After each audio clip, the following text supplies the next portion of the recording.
Capítulo 15. Vitória sabia onde estava. Conhecia aquela porta. Conhecia aquelas paredes. Conhecia o cheiro. Sem que ela pudesse prever, um pano ou algo do tipo foi colocado com brutalidade em sua boca por um dos brutamontes, sem que a garota pudesse evitar. Foi tão profundo que ela sentiu ânsia de vômito. E o pior, vomitou mesmo. O pano meio que escapou da sua garganta com a violência do jato estomacal e tudo caiu sobre o pescoço dela, sobre seu peito. Foi tão rápido que por pouco ela não aspirou parte daquele conteúdo. Mas quanta imbecilidade! Foi a vez do Dr. Ralph Miller reclamar.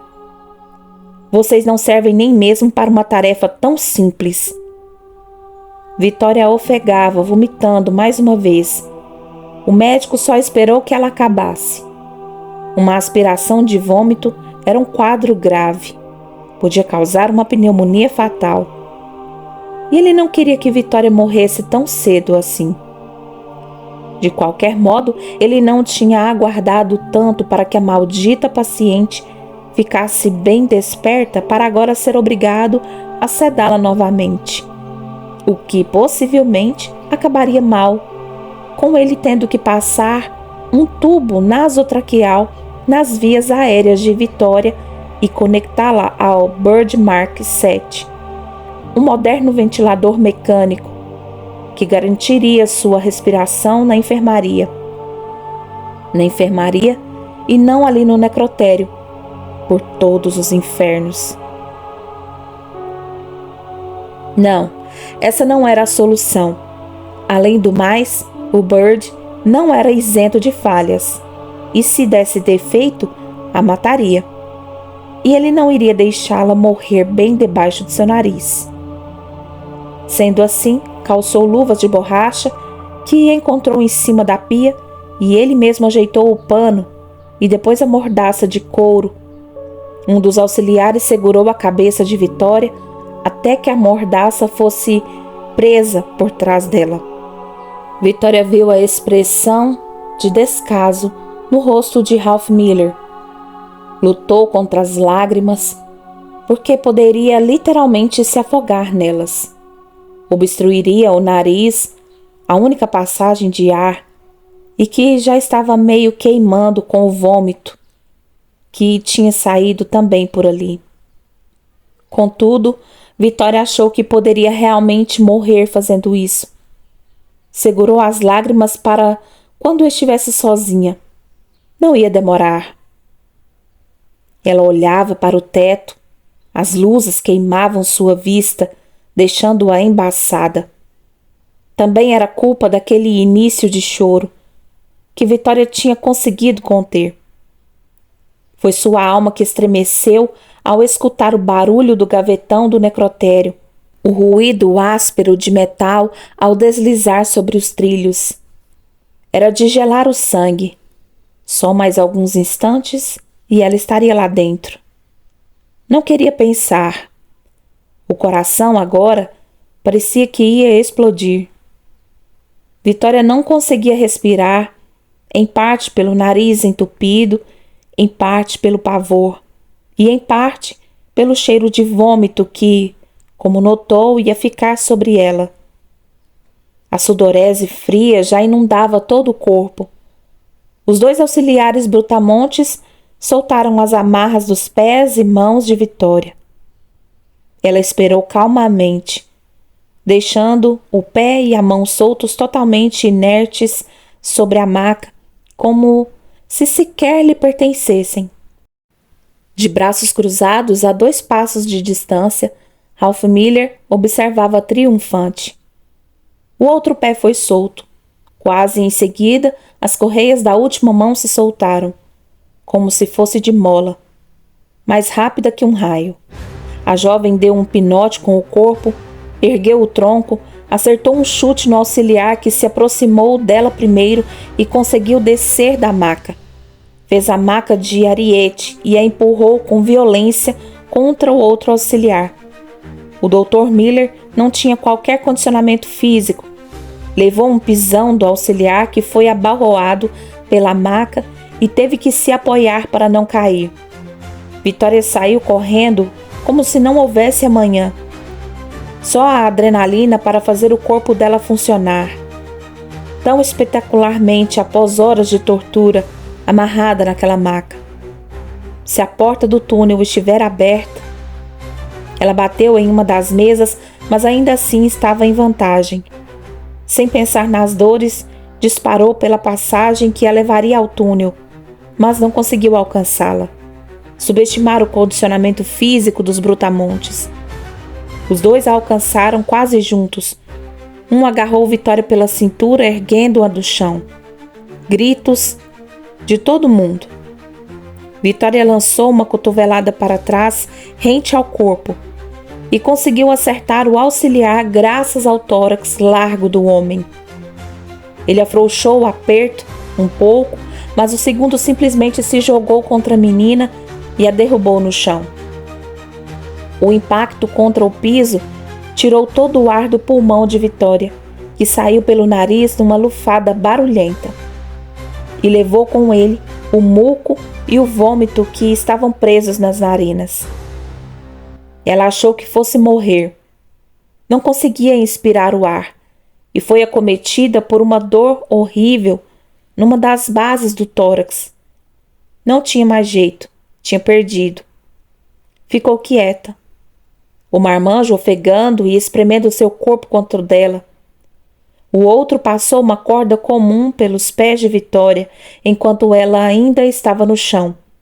Depois foi a vez dos pulsos. Estava apertado demais. A corda arranhava sua pele. Finalmente, num puxão inspiratório que a fez morrer de dor na base das costelas, o ar entrou dentro dela. Começou a respirar aos trancos, entrecortada.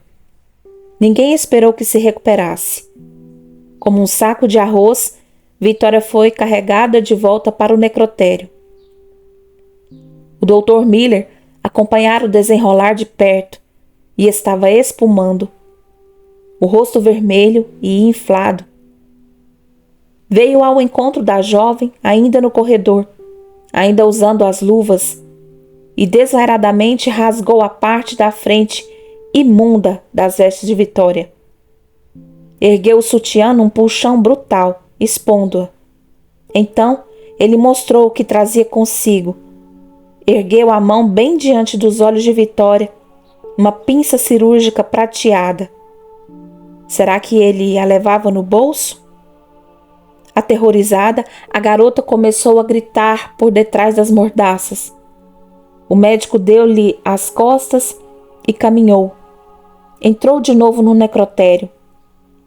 Foi seguido pelos auxiliares que praticamente arremessaram Vitória na mesa mais próxima. No gavetão, fez o Dr. Miller, seco, com um gesto de cabeça. Eles a tiraram da mesa e a depositaram na tábua metálica do gavetão. Cada um deu um passo para trás, ofegantes abrindo o espaço para o médico. Vitória não se desviava da mão do Dr. Miller, o branco dos olhos se sobressaindo. Talvez ele só quisesse assustá-la. Iria dizer que a pinça seria usada da próxima vez, caso ela não se comportasse.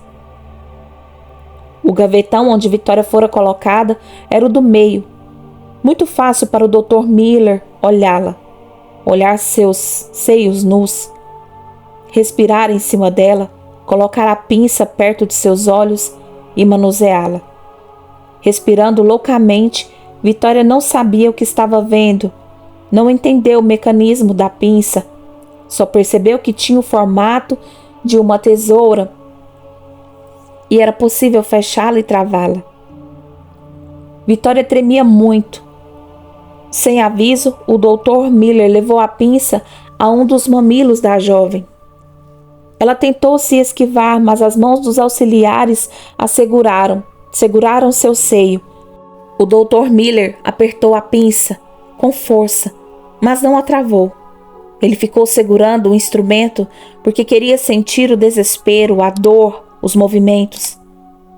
Os olhos de Vitória se reviraram para o alto, enquanto ela gritava e se contorcia como uma cobra. E a pinça caiu, mesmo com 3 homens a segurando. Xingando, o Dr. Miller pegou a pinça.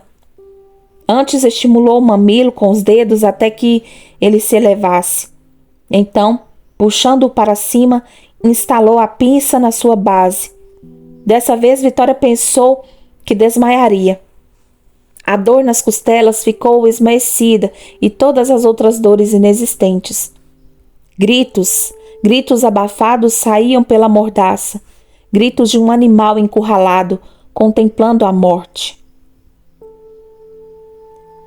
Ralph Miller fez questão de checar as cordas nos tornozelos e pulsos de Vitória ele mesmo.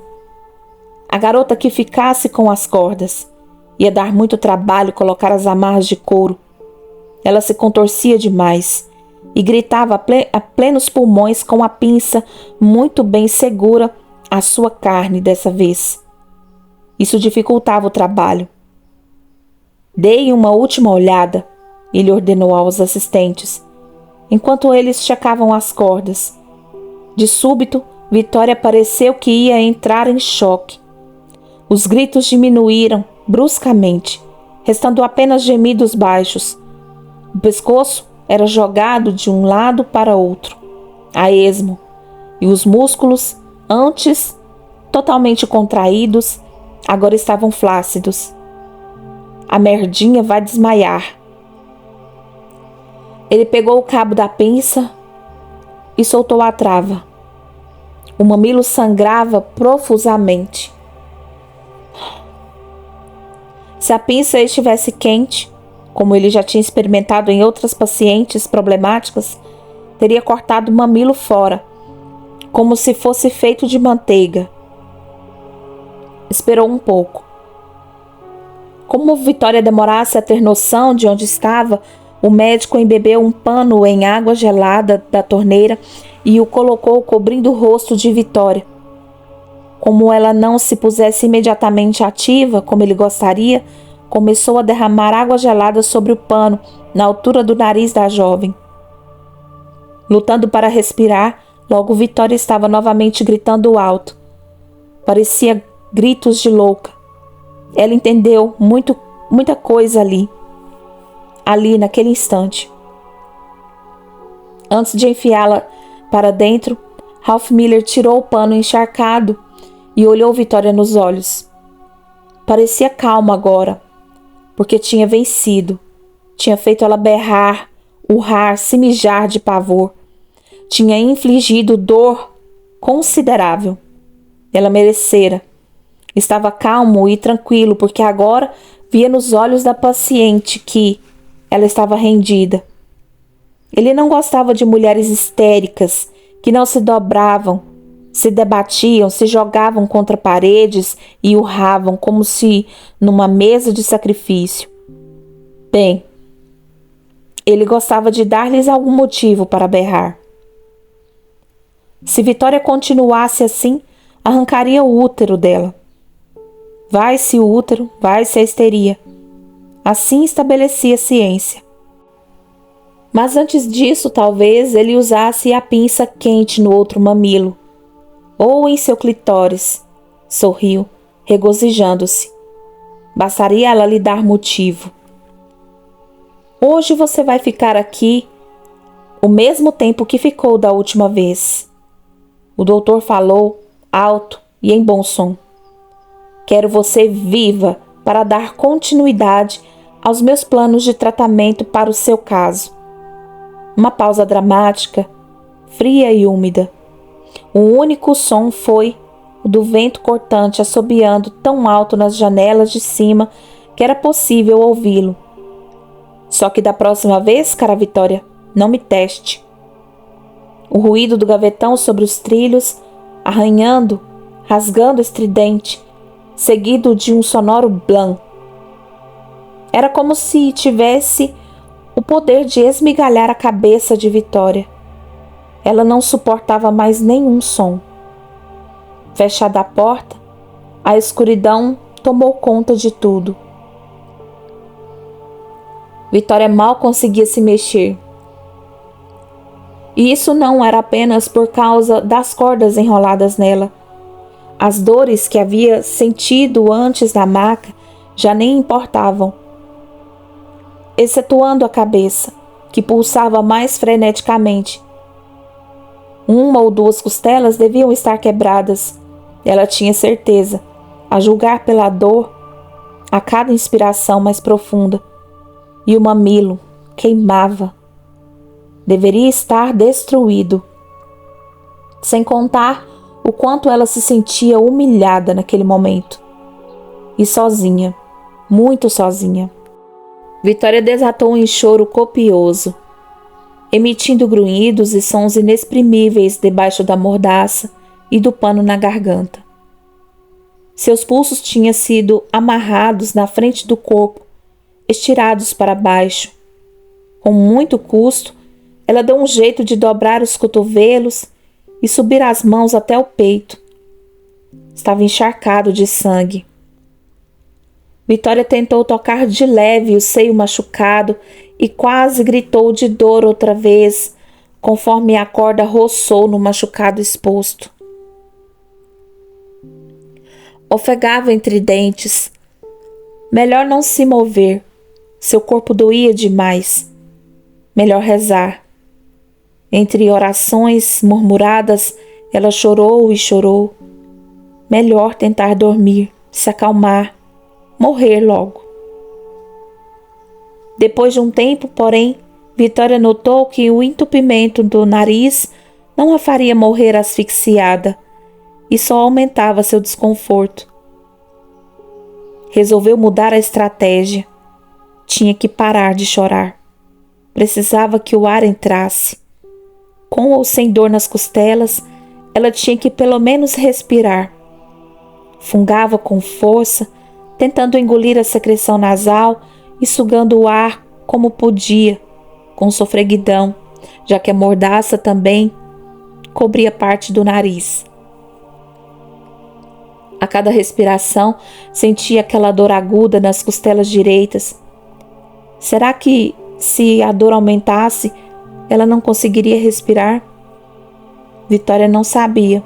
Tudo aquilo se convertia numa sensação apavorante e um desconforto inimaginável. A câmara foi se tornando mais e mais abafada. Calor, calor, calor.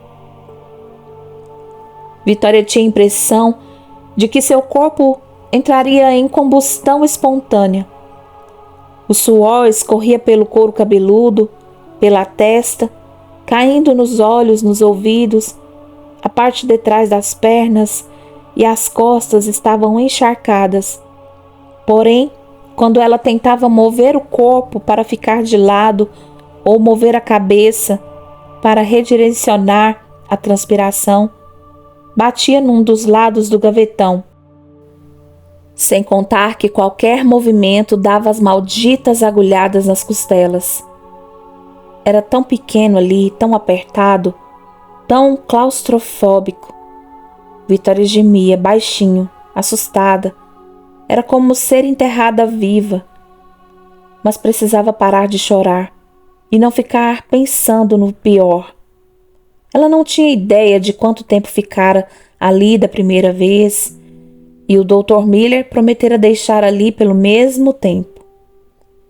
Concentrou-se em si mesma e em tentar se acalmar. Contava as batidas ainda frenéticas do coração.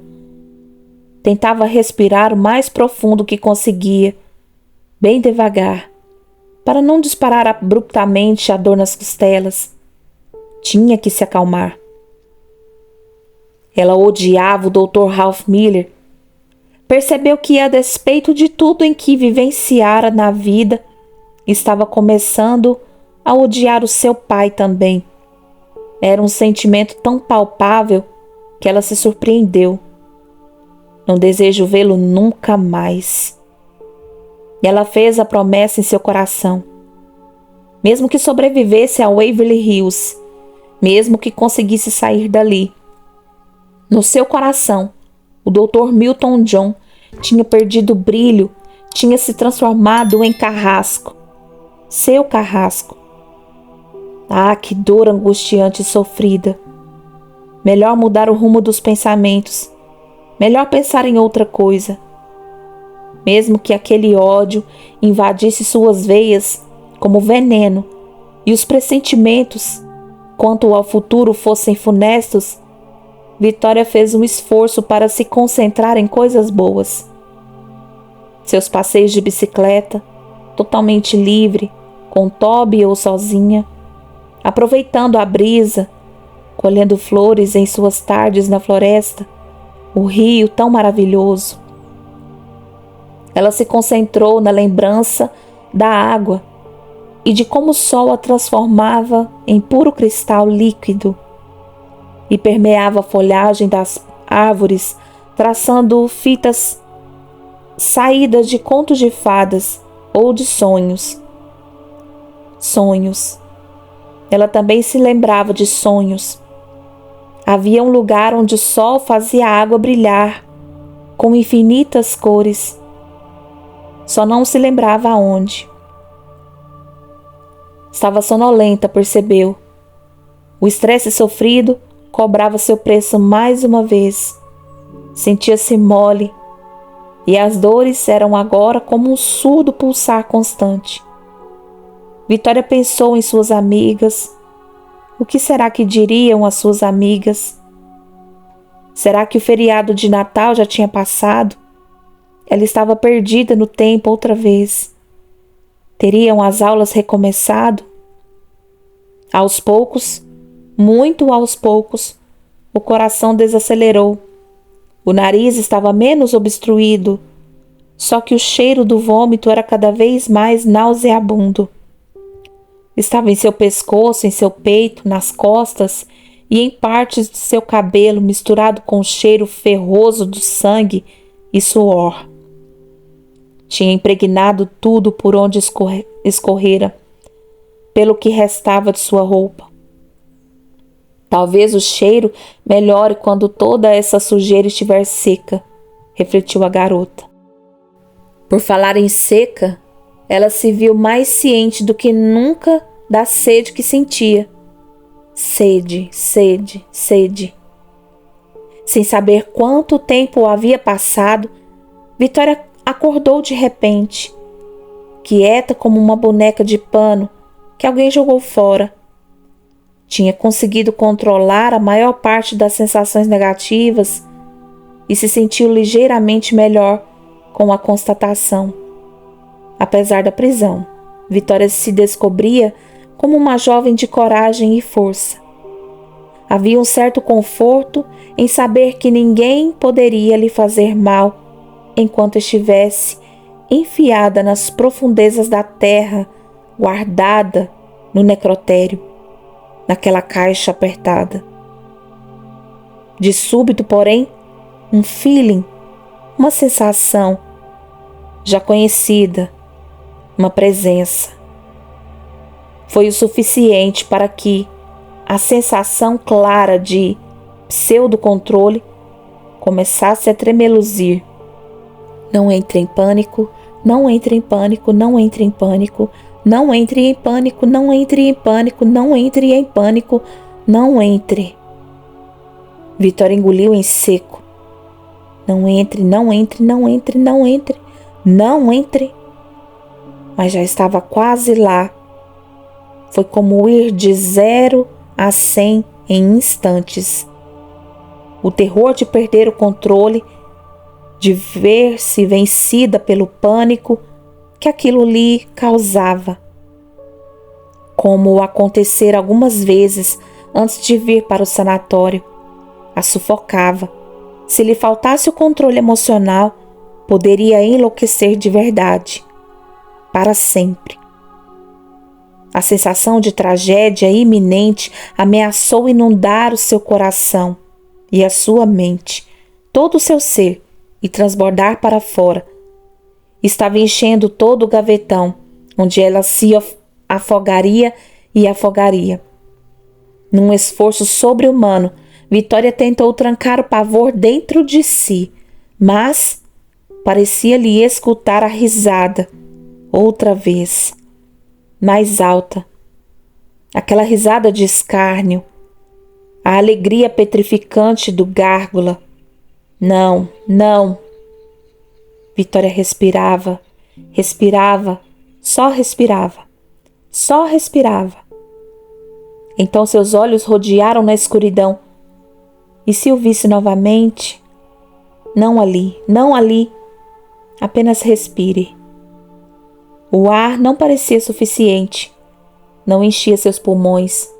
Mesmo no escuro, as sensações de vertigem vinham em ondas. E tudo rodava. Ela própria rodava. Subia e descia, como se levada pelas ondas do mar.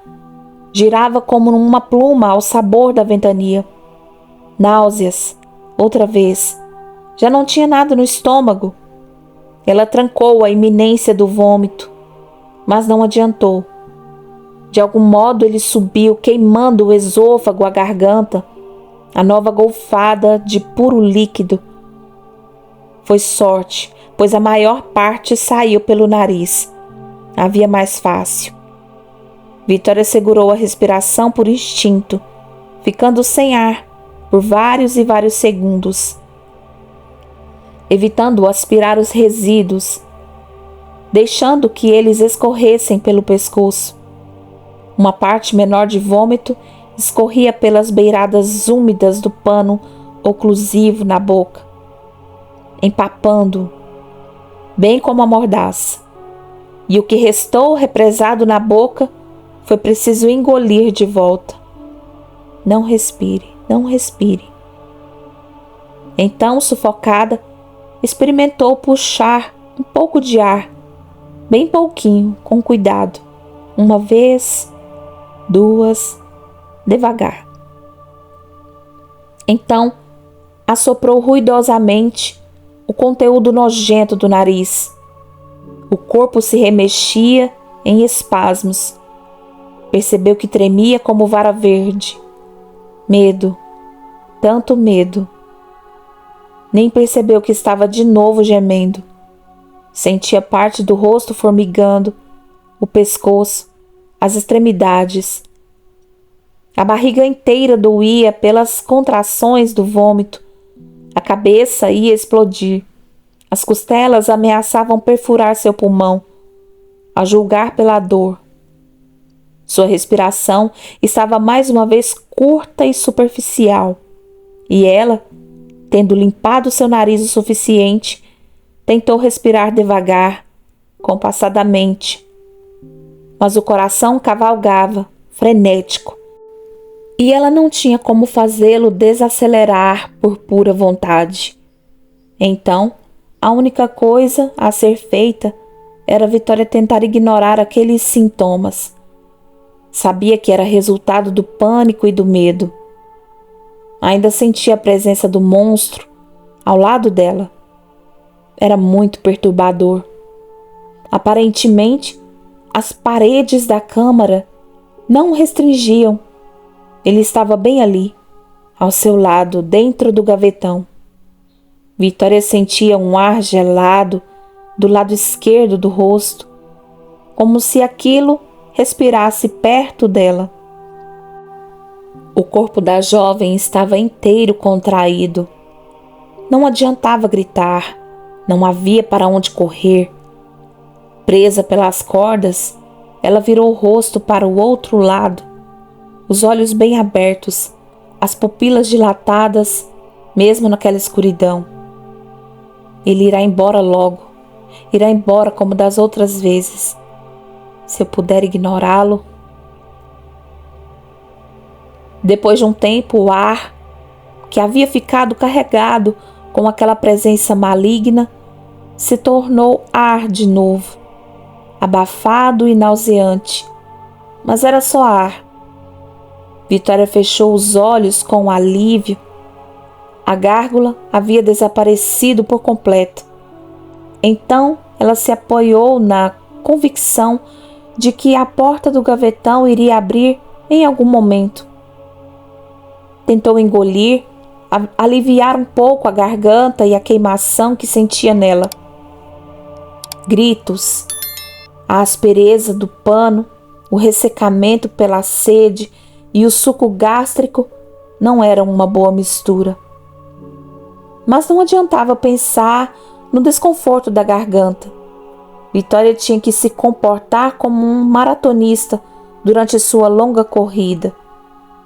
Concentração e um passo após o outro. Força.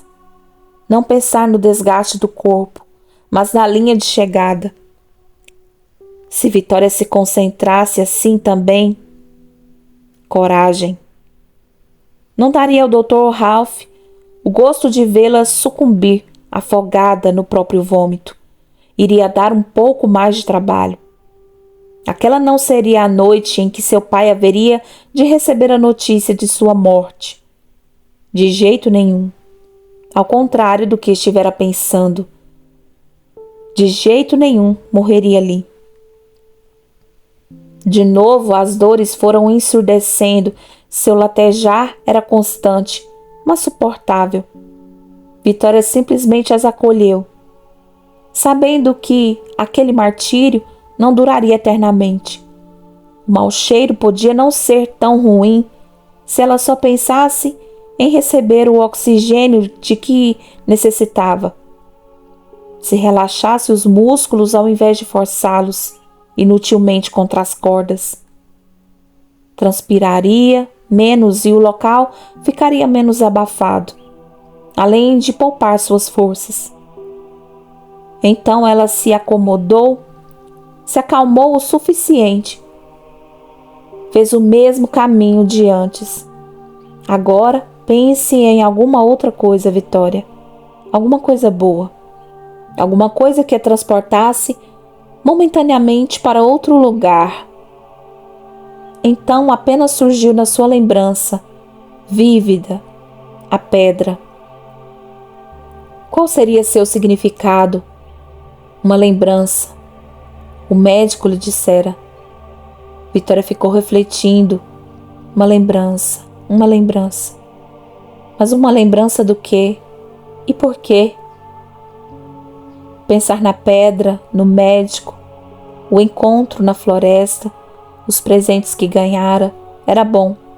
E não era ao mesmo tempo, porque agora estava ali, presa em Waverly Hills. E quando teria a chance de escapar? Vitória tinha impressão de que não seria tão fácil. Imaginar como o Dr. Miller seria consciencioso em evitar outra fuga. Não, ela não ia pensar nisso agora. Teria que criar algum plano. E se ele vier até mim mais uma vez? Vitória achou que pelo fato de Logos ter feito tudo quanto podia para libertá-la, talvez isso quisesse dizer que ele se arriscaria a tentar de novo. E dessa vez, Vitória não seria burra.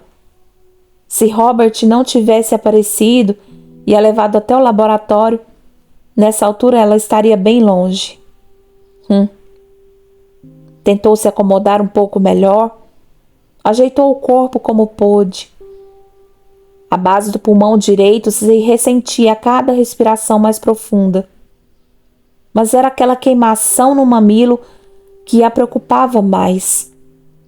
Embora estivesse surda e latejante, e se espraiasse pelo seio como um todo, não era mais como se o tecido estivesse sendo cortado fora. Mesmo assim, Vitória se preocupou se ficaria com alguma cicatriz monstruosa. Melhor não pensar naquilo. O tempo foi passando, Vitória permanecia quieta. Foi invadida por uma nova onda de sono, poderosa. Agora que já tinha visto o médico e receber a punição, certamente não o encontraria nas próximas horas, ou mesmo no próximo dia. Aquilo fez a adrenalina ir caindo, mas foi deixando Vitória completa, total e inteiramente exaurida. Não se aguentava mais, não tinha qualquer condição de raciocinar. Sua mente enevoou-se com aquela fadiga desconcertante e Vitória desligou, apagou. Seu corpo estava sendo mais inteligente do que sua mente. Mais tarde, Vitória iria avaliar o que acontecera sem encontrar as respostas que queria. Se tinha sido um desmaio, se finalmente a piedade de Deus lhe trazia um alívio, ou se o sono era resultado de ultrapassar todas as forças físicas e psíquicas. Quem haveria de o saber? Ali não havia testemunhas. Fato é que, dentro do gavetão, aprisionada e amarrada, e sem poder mudar seu destino, a única escapatória era a inconsciência. Vitória apenas a tinha acolhido.